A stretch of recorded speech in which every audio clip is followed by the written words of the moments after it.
Hello and welcome back to I Completed 80s Music with me, the 80s Mixtaper. Today we dive into the second half of Playlist 44 and mid-July 1982. And I promise you this week's episode will be all killer, no filler, or rather, all killer, no Postman Pat or comedy tennis song. Them's the breaks, folks. Don't hate the player, hate the game. Whatever comes up which is interesting gets played. But I promise you, as we head towards autumn, things break on a more even keel. Just before we get into the tunes proper, I wanted to do a little book review. I'm late to the party on this, as this book was actually released in 2020. But if you do get the chance, it's well worth picking up a copy of Dylan Jones's book, Sweet Dreams. For context, Dylan Jones OBE has been a culture journalist and editor forever, pretty much since the decade we're talking about, and has been the editor of GQ, Arena, and written for many, many more.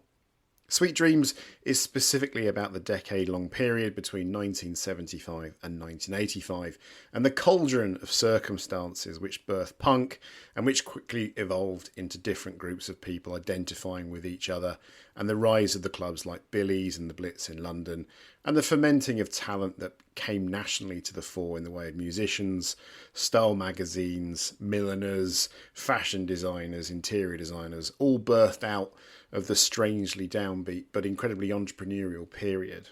It also addresses the diversity of race, sexuality and politics which were happening. And what's great about it is that it's about 90% an oral history from the people involved. So anyone you can imagine from the period is in there talking about the time, whether it be Boy George or Midgeur or whoever. It's opened my eyes in so many ways, but also reinforced this feeling that I certainly get on this journey of this intense melting pot of creativity, and a feeling that there's a sort of an upward mobility to the whole thing. The book also posits the argument that when we think about the 80s, what we're actually really thinking about is 1980 to 1985, as beyond that, the creative Roman candle has largely fizzled out and become very commercial. So it'll be interesting to see if we share that view as we go along. But like I say, incredible read, well worth every penny. Also, if you're enjoying the pod and want to help me out with all this lovely free content you're getting week on week, please do buy me a coffee on my Buy Me a Coffee link, which you can find in the episode description. And do remember that if you do take me up on that or any of the other options listed, I will happily roast your name on this podcast, placing you in what I think is the most appropriate role and band of the 80s. Also, if you can subscribe and leave a review, it all helps, please. So, today, we start thirsty for a little more hot chocolate before Chaz and Dave take us on a little seaside jaunt. The Belle Stars then bring the sass with the clapping song, and Yazoo drop us directly into the club. And then we end by meeting the dreadlocked Blitz kids Haysi Fantayzee, and TalkTalk establish their hit-making credentials. As always, we can't play the songs on the pod due to copyright laws, but if you visit the episode description, you will find hyperlink playlists for both Spotify and Apple Music, taking you right to the songs mentioned, plus a full track listing should those hyperlinks fail on your pod platform of choice. So most people flip between the pod and the tunes to get the context. Anyway, let's get back to the music.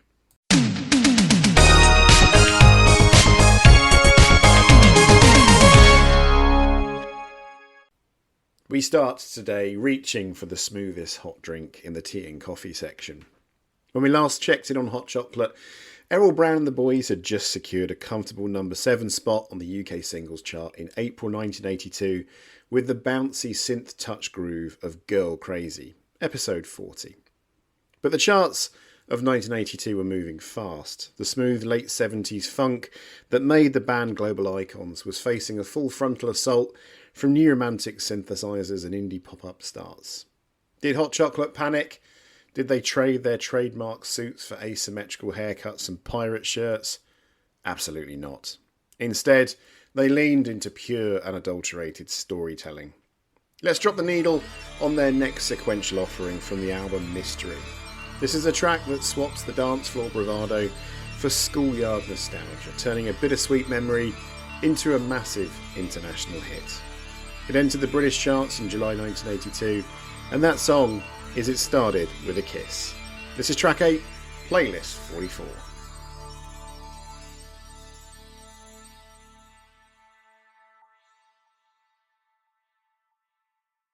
And we are back. If that immaculate mid-tempo melody doesn't make you want to sway in a pair of high-waisted trousers, I don't know what will.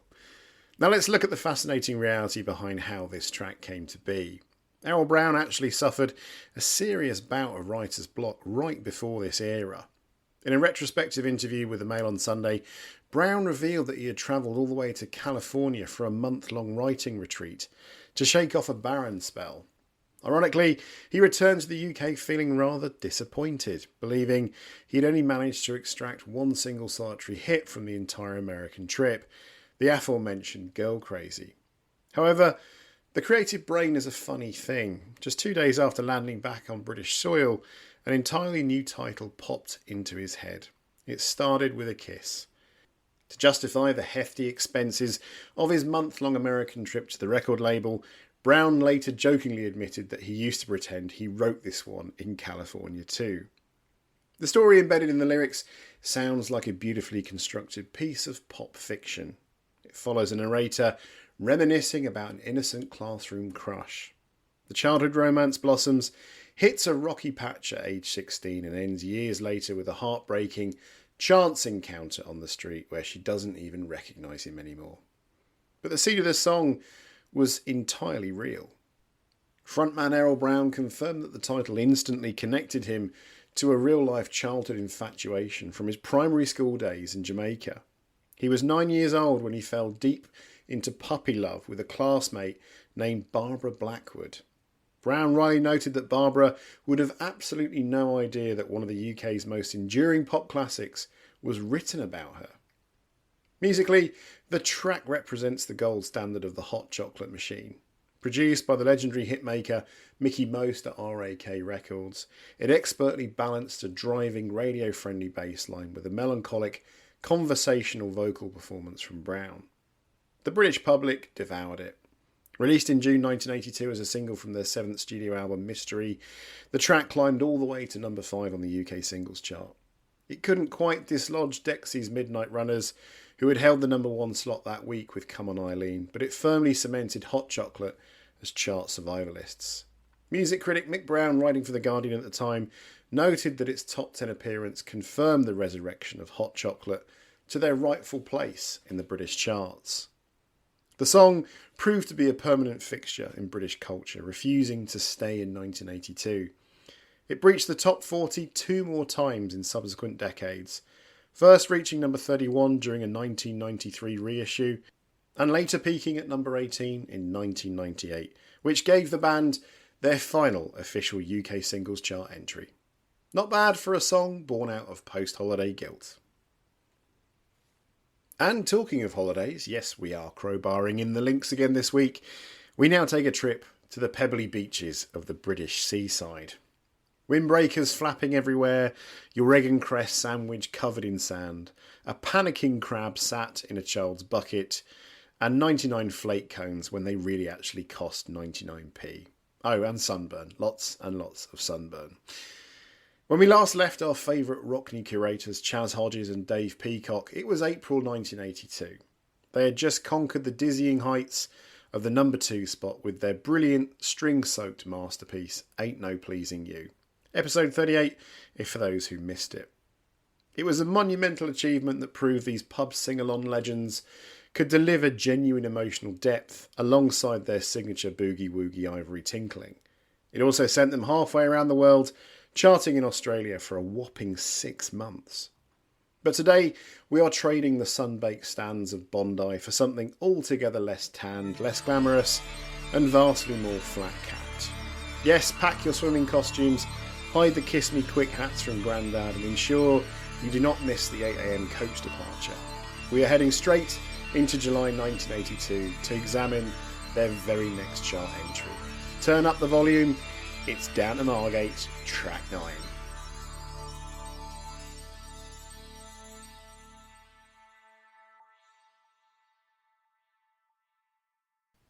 Now, let's peel back the layers of this particular British seaside postcard as we head for a day out in Margate.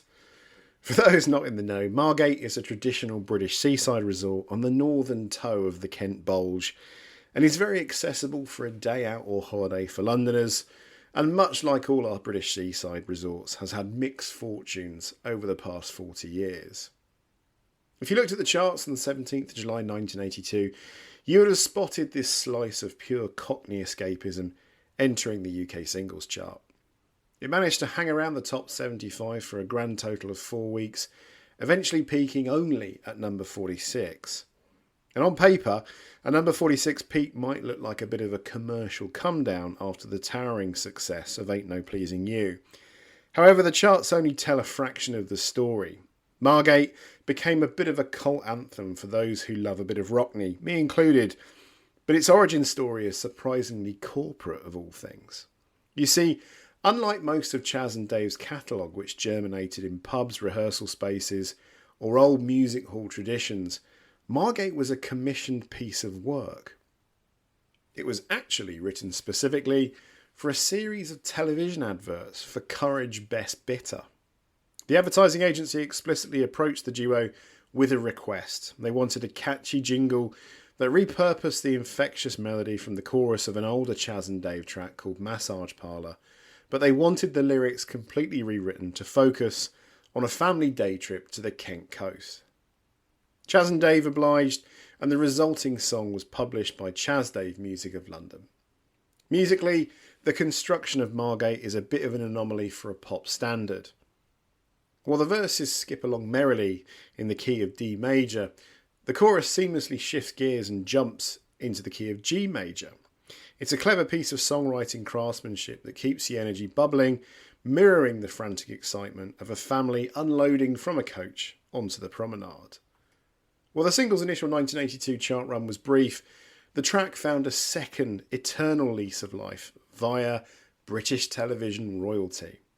The BBC had originally offered Chas and Dave the chance to write and record the theme song for a brand new sitcom called Only Fools and Horses.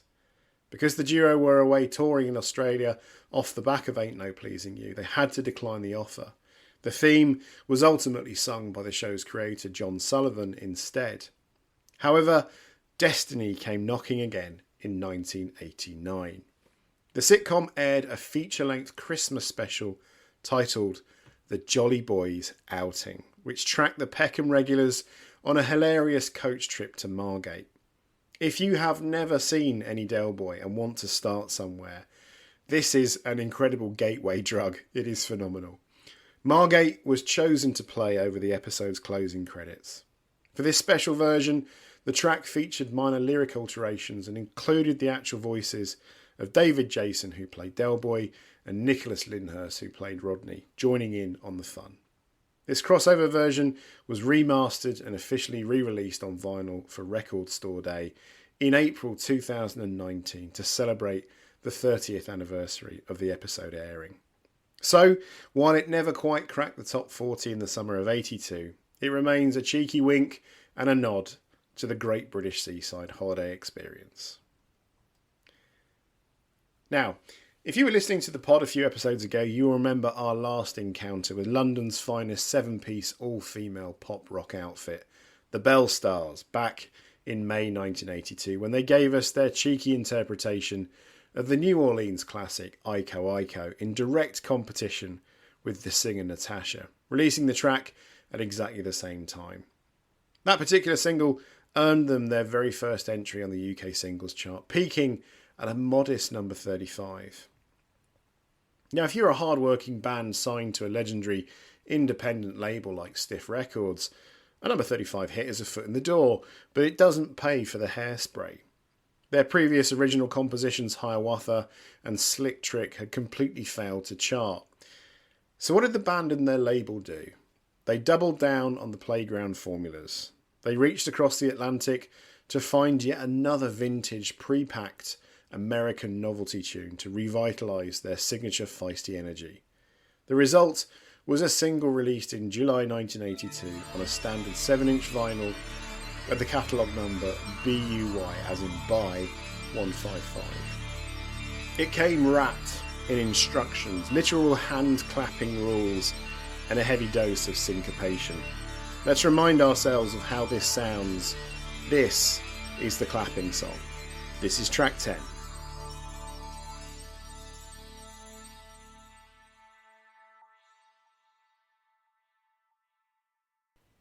Do you know, I think it was the Belle Stars where even as a 4-year-old boy, I sort of fell in love for the first time. They were kind of like your older sister's cooler, slightly cheeky, slightly threatening mates who, being the little brother, would make fun of you and pat you on the head. The big hats, the dyed hair, the swagger, the bigger makeup. Anyway, where was I? That was the Clapping Song by the Belle Stars. It became their absolute breakthrough, storming all the way to number 11 on the UK singles chart after making its first chart appearance on the 17th of July 1982. Over in Australia, it did even better, climbing all the way to number 4 and securing a spot as the 33rd biggest selling single of the country in 1983. But where did this odd little track actually come from? Well, the history goes much deeper than 1982.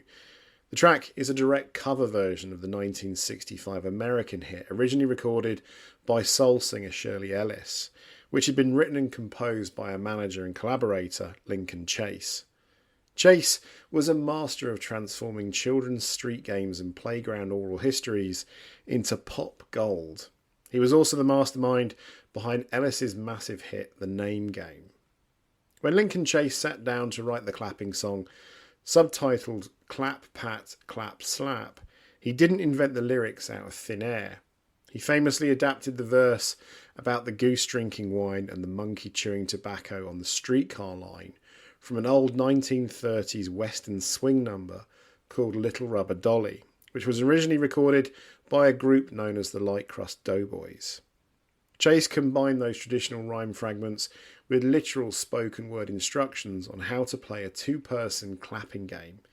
If you followed along with lyrics like pat your partner's left palm with your left palm, you were participating in a sophisticated variant of the traditional African-American body percussion style known as the ham bone beat. When the Belle Stars picked up the track 17 years later, they gave it a shiny, brassy makeover. The lineup at the time featured vocalist Jenny Mathias, frequently known as Jenny Bellstar, alongside Sarah Jane Owen, Leslie Shon, Miranda Joyce, Judy Parsons, Stella Barker, and newly added saxophonist Claire Hurst.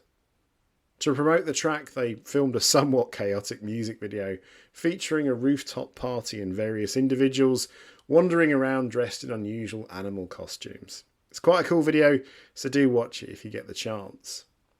The song's massive charting success earned the band their very first historical appearances on Top of the Pops throughout July and August of 1982. They performed it on the show so frequently that by December 1982 they were invited back to perform it a third time for the high-profile Top of the Pops Christmas special. However, this blessing came with a bit of a creative curse. Because Iko Iko and the Clapping Song were both old rhythmic American novelty covers, music critics and the public were beginning to view the Belle Stars as a bit of a gimmick novelty cover band. Desperate to prove they could write their own hits, they spent the end of 1982 preparing an original composition. That brings us to the end of this entry, but when we move into January 1983, the band gambles everything on a self-penned make-or-break track that would ultimately become the proof in the pudding, and that track was Sign of the Times. For track 11, it's time to talk once again about Vince Clarke's synthesizers.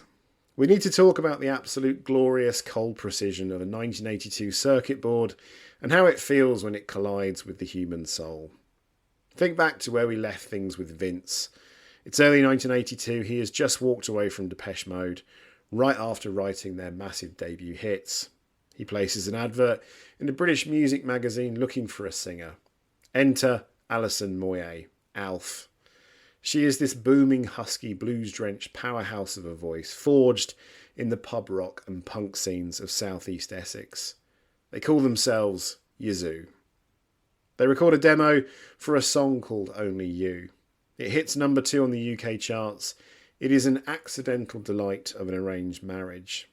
But there's a new challenge, a beautiful high-stakes pop music problem. How do you follow up an international career-defining debut ballad? Vince sits down and rapidly cooks up a new track, intended from the start to be their vital second single. He uses an urgent, hyper-caffeinated keyboard riff, backed by the steady punch of a Roland TR-808 drum machine. Alison walks into London's Blackwing Studios, opens her mouth and sings. Mute label boss Daniel Miller and producer Eric Radcliffe work with Clark to shape the desk. They realise they aren't just capturing a follow-up single, they are recording a towering, earth-shaking system shock of a track. This is Don't Go. Press play now.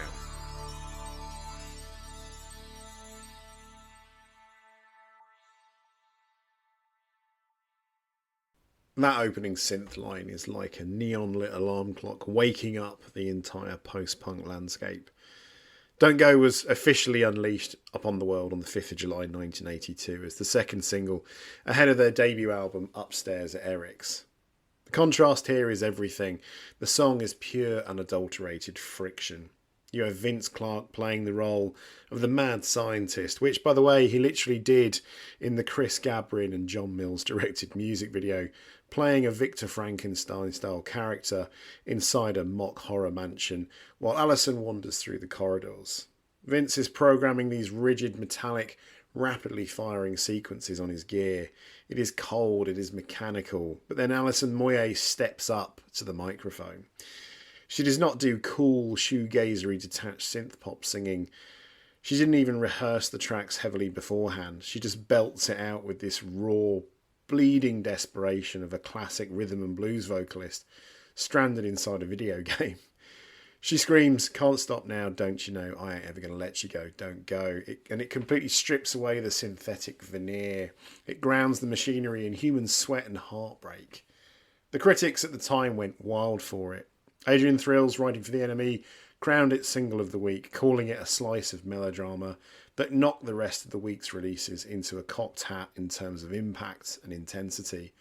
Over at Smash Hits, Ian Birch pointed out how Alison balanced the track's metallic clip with deep, emotion-packed vocals. Lyrically, the song wears a dark disguise. On the surface, it reads like a standard pop plea for a lover to stay, but the imagery is surprisingly grim. It shifts from romantic longing to something far more hazardous. She sings, "Love just like addiction, now I'm hooked on you," and then later, "Hey, go get the doctor, doctor came too late." By the final verse, she explicitly sings, "Said he was a killer, now I know it's true. I'm dead when you walk out the door." It's an intense, breathless depiction of emotional codependency or total surrender. The public bought it immediately. Don't Go rocketed straight to number 3 on the UK singles chart in July 1982, but the story gets even weirder when the track crosses the Atlantic. In North America, the duo had to change their name to Yaz due to a trademark conflict with the blues label Yazoo Records. American mainstream pop radio largely ignored electronic music at the time, keeping it off the Billboard Hot 100 chart. But the club scene was an entirely different beast. Following the success of their US club hit Situation, Don't Go marched right up the American Billboard Dance Club Songs chart, holding the absolute number 1 spot for 2 consecutive weeks in October 1982. It proved that synth-pop wasn't just a passing British fad of funny haircuts and plastic keyboards. It could make you dance, it could make you cry, and it could make you feel entirely consumed. For our penultimate track, we meet one of the more unsung bands of the Blitz scene, but one which would birth a career in DJing which would go all the way through to the present day. Think about the British pop charts in July 1982. The new romantic movement is shifting the visual landscape of pop music. Television screens are filled with meticulously styled pop acts, and yet, out of the London Blitz Kids club scene emerges a trio that manages to shock the public, not just with their clothes, but with a rhythmic, avant-garde nursery rhyme that sneaks a highly explicit, politically charged narrative directly onto daytime radio. The band is Haysi Fantayzee. What a great name. Their fronting duo features a certain Jeremy Healy, the future international DJ, born in London, and Kate Garner, a former model born in Wigan. Garner's path to pop stardom was far from traditional. She was expelled from school at 16, spent 8 months hitchhiking overland through Europe and Asia to India, and eventually returned to England to study photography. Behind the scenes is the group's leader, producer and arranger, Paul Kaplan, a former member of the band Animal Magnet. Living together in a flat in West Hampstead, owned by Kaplan, Healy and Garner began crafting an aesthetic of thrift shop day-glow clothing, oversized hats and lengthy dreadlocks. This striking look earned them an early feature in the Face magazine, which caught the attention of EMI and secured them demo studio time. It also sparked a style feud.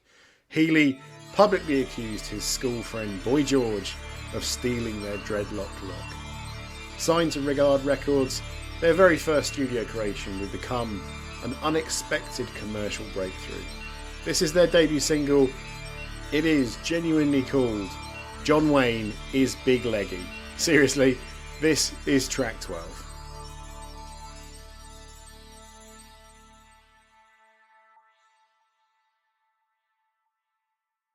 When John Wayne is Big Leggy was released in July 1982, the British public and the BBC treated it as a nonsensical novelty cowboy record.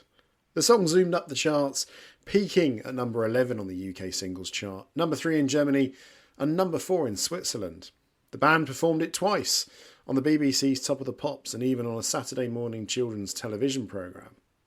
However, the track's upbeat Wild West rhythm completely masked an incredibly provocative, sexually explicit and politically historical subtext.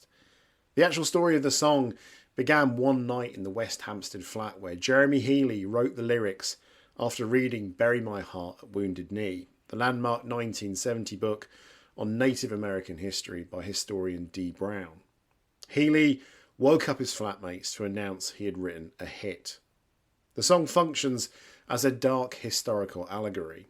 The protagonist, Hollywood actor John Wayne, who passed away in 1979, acts as a symbol for European colonists and white settlers.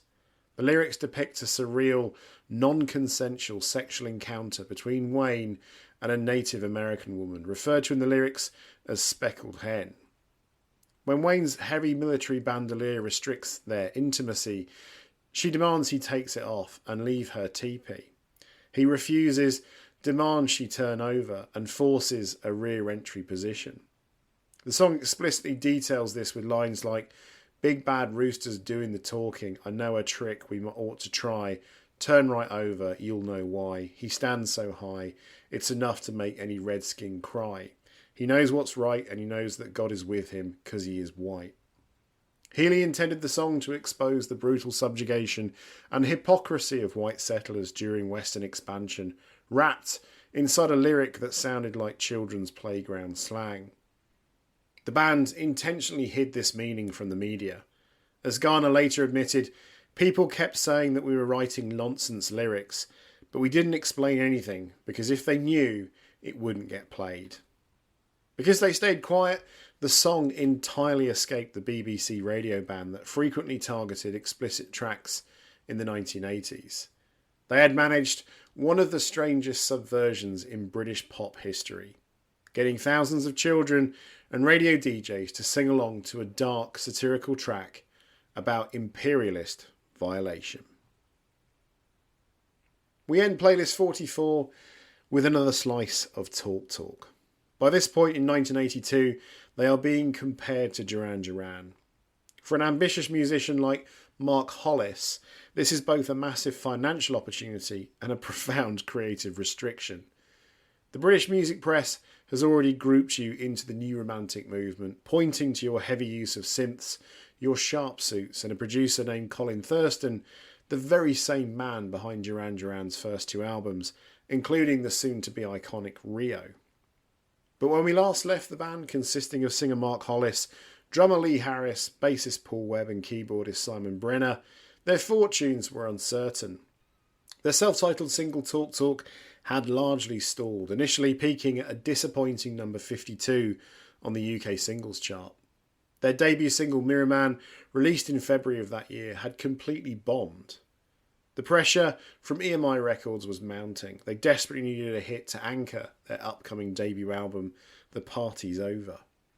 They needed something that could balance commercial synth-pop sensibilities with the dense, existential melancholia that frontman Mark Hollis actually wanted to write about. The band found that exact balance in a track written collectively by all four members. It was a song driven by an upfront kinetic rhythm, bright synth hooks and an urgent vocal performance. This is Today, our final song on Playlist 44.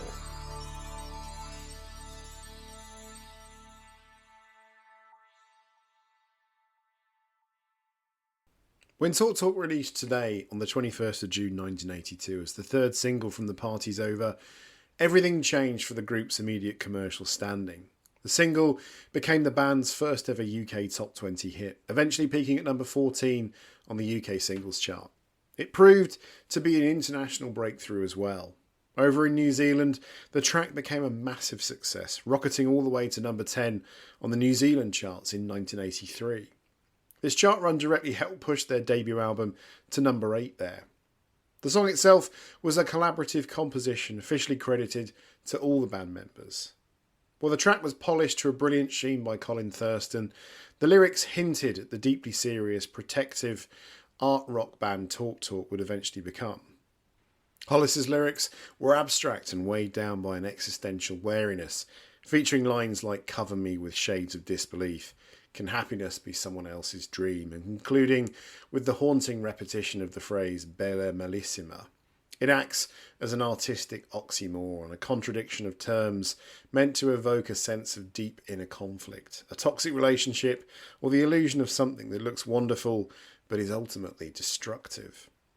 In a May 1982 interview with Record Mirror, Hollis explicitly spelled out his creative perspective, stating, "Our songs are about tragedy, human tragedy." He further explained that he felt most at home observing the inherent conflict between people trying to attain something greater than they are and the parody of actually doing it. The commercial success of Today gave the band the leverage they desperately needed. Because Today became a hit, EMI chose to re-release a re-recorded and reproduced version of the previous failed TalkTalk single later in 1982. This second attempt proved far more successful, climbing to number 23 on the UK charts and hitting number 1 in South Africa by 1983. Meanwhile, the parent album The Party's Over climbed to number 21 on the UK albums chart. This string of hits allowed the band to survive the departure of keyboardist Simon Brenner. More importantly, it provided Mark Hollis with the momentum to transition TalkTalk away from the electronic pop landscape entirely, paving the way for their eventual evolution into the pioneers of post-rock.